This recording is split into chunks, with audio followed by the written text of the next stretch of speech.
Welcome to an invitation. Today I'm here with my friend Chi Wu, one of our chefs here at Silverstone Events, and we're inviting you to learn how to make Dover sole in Papillote.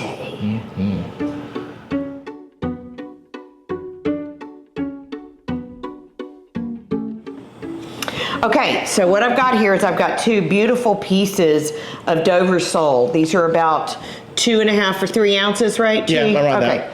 Nice fish. They're a nice, beautiful fish, and we love this fish because it's very delicate and it does really well when you do in Papillote. Sometimes when you do fish in Papillote, if you get a thick fish, it's really hard to tell if it's done, but this doesn't have to cook very long and it's completely done when you're finished. So I'm gonna start by just doing a little salt and pepper on these fillets, just a little bit, and a little pepper.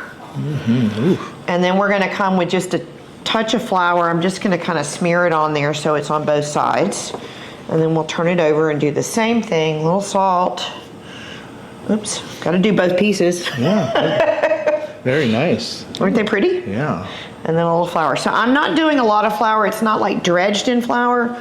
It's just lightly coated, and I always kind of shake it off. So you've just got a light coating of the flour. Is that the flour gonna make it like flaky? Well, it's just gonna, we're gonna pan sear these right now, and it's just gonna put a nice crust on the outside. Okay. So if you're gluten-free, you don't have to do the flour. You can certainly saute fish in butter with no flour, but right now I'm not gluten-free, so we're gonna have some flour. And I'm gonna put about 2 tablespoons of butter here in the skillet. We've got that cast iron skillet on a medium heat, and he's going to let that melt. Smell that butter. You know it's gonna be good. Looks good, huh? All right, you ready for the fish? I think so. Let's All right, so this is lightly sauteed. We're just gonna do maybe a minute on each side at the most. We're not really trying to cook it. I just wanna brown it a little bit. There we go. We got a little sizzle going. That's what we need, a little sizzle, right? Yeah, there we go, there we go.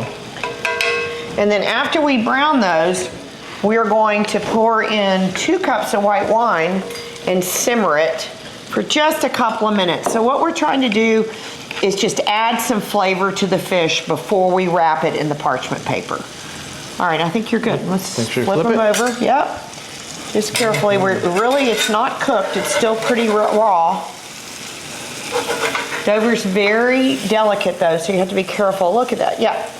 Just don't really want it brown, but just slightly have a little golden. Kind of sealing it a bit, huh? Exactly. Perfect. Exactly. That's all we're doing. So now I'm using a Sauvignon Blanc today.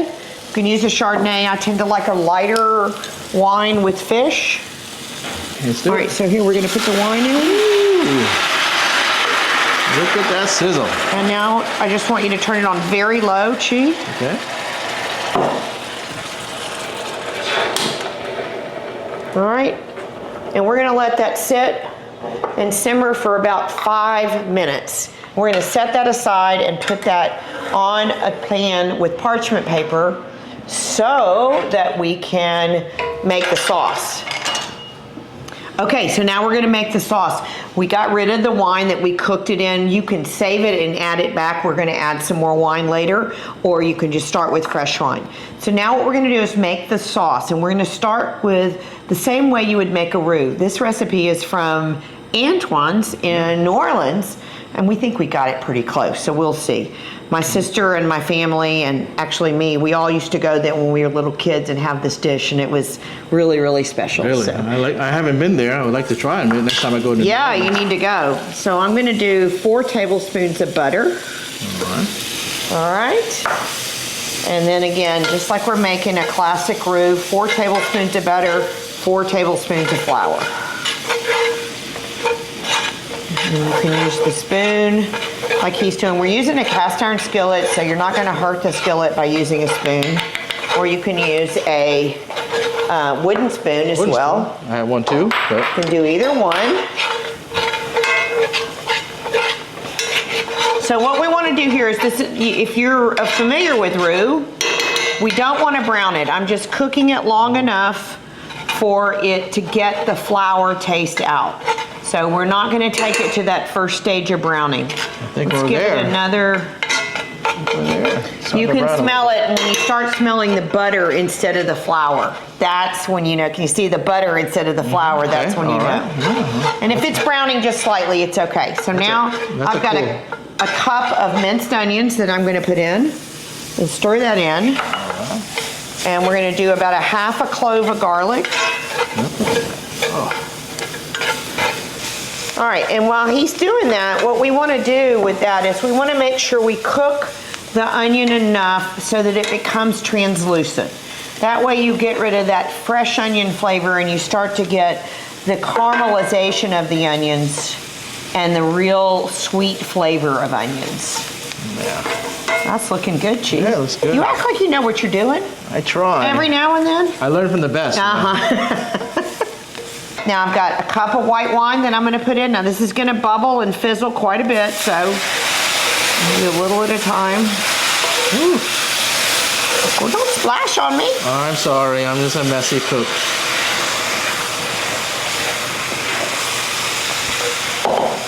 You did say it was going to splash. And then I've got 2 cups of chicken broth that we're going to add in. This was actually measured, so it's exactly 2 cups. Okay, so we've got that in. And now we're going to let that cook a little bit. So stir that up, and we need this to cook until it gets a little bit thick. So it's going to take about 5 minutes. Turn up the heat a little? Yeah, we can turn up the heat so it'll keep going. And I'll just keep and stirring we just to get keep stirring it, and eventually it'll thicken up and we'll get rid of all those bumps in there. Yeah. Okay, so we have brought this to a boil, and look, it's getting nice and thick. Stir it, Chi, so they can see how nice and thick it is. Yeah, that is. It's really beautiful, and it's getting real thick, so that flour's cooking into that. And you want to reduce it a little bit. And what I'm going to do is I'm going to add a pinch of dried thyme to it. If you have fresh thyme, you can use that too. It's really good. And then I'm going to add a couple of bay leaves to it. Now, before you use this with the fish, you want to take the bay leaves out, but this is going to add a nice flavor and aroma to it. So he's going to keep cooking that for just a minute. And so what I'm going to do, this is a sauce. It's almost like a pontchartrain sauce, but it's like a pontchartrain cream sauce. So we're going to have crab meat and shrimp. So I've just got some shrimp that I'm cutting into small pieces here. This is about a pound of shrimp. And I know y'all are thinking, that's a lot of sauce for 2 pieces of fish. So the sauce recipe is really for about 6 servings or 8, but I'm just gonna do 2. You can't get enough sauce. Well, I know, Chi, that's because you're a saucy kind of guy, aren't you? Yes. Or too much butter, right? Well, I love butter. That's what makes everything taste good. That's how I got the job. Yeah, oh, yeah, is that right? Yes.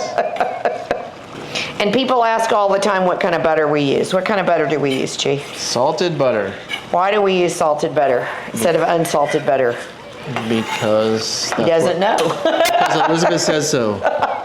Because when I was growing up, my mother always had salted butter, and every recipe I made and learned how to make was with salted butter. So that's what we use. And I know if you're making pastry, you should use unsalted butter, but frankly, we don't, and everything turns out pretty okay. So I think you'll be all right. Okay, so now we've got this nice and thick. So I'm gonna add 2 egg yolks to this, but I can't just put the egg yolks in there because it would just automatically poach them and cook them. So what I'm gonna do is I'm gonna put a touch of white wine into these egg yolks, a couple of tablespoons, and I'm gonna go ahead and beat them up like we scrambled them. And then I'm gonna add a little bit of sauce. So this is called tempering. So I'm just gonna add a little sauce at a time. And so we're mixing the egg yolks in, but very slowly so they're not cooking as we're adding them in. So you're gonna add it in until this almost looks like this sauce. And that way you can see, I can feel in my hand that this is getting warm. But I want to thin it enough so that when we add it in, it's not going to become Liz, scrambled. if we were to put the egg yolks into the thing, it would be all chunky, I guess? Yeah, it would have scrambled them right away. And then you just have big chunks of egg in your sauce, and that's not what we want. We want to use this to thicken it even a little bit more, but you have to temper them so that when they go in. So now you can see the color's changed, it's almost the color, and the bowl's pretty hot, so it's about, so I'm gonna put this in and you're gonna wanna stir as we go in, okay? And just a little at a time to make sure that we get it all in and it's not curdling on us or scrambling on us, basically. Yeah. Okay? Yeah, that's good. So we're gonna turn it down just slightly.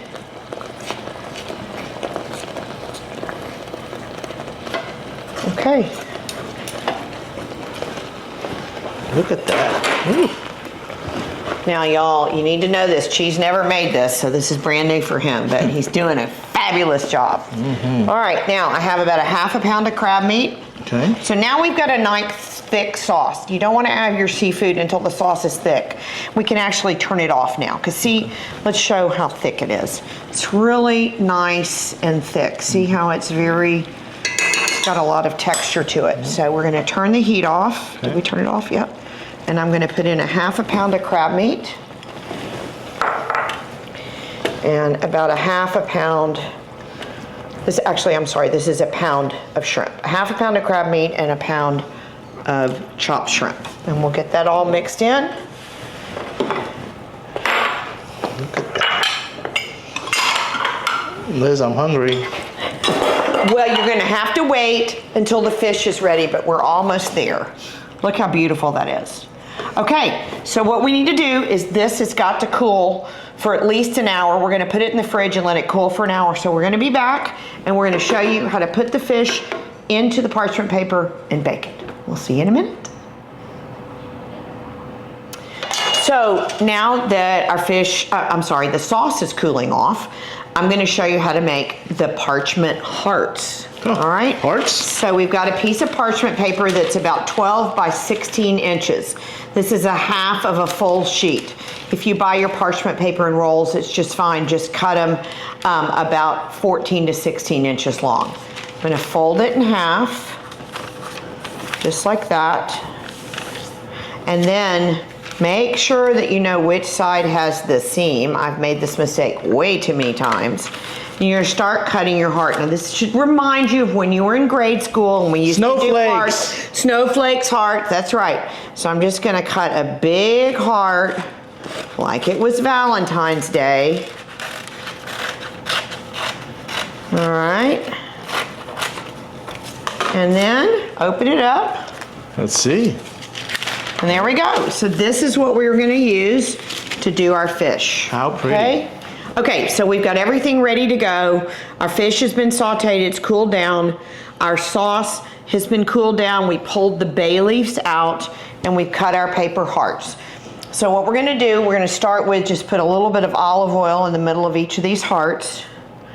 You can use a brush, I'm just gonna use my fingers right here where the fish is going to be touching it so that it doesn't stick, is the point.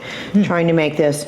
And Chi was asking me earlier why we cut it into a heart instead of a square, which is a good question. So you'll see, you can do it in a square and fold it like you would fold a pocket and or a package, but you'll see this, the heart makes it really easier to fold. It's gonna make it easier to open at the table. And there's a lot of love there too. And there's a lot of love there too. You got it, Chi.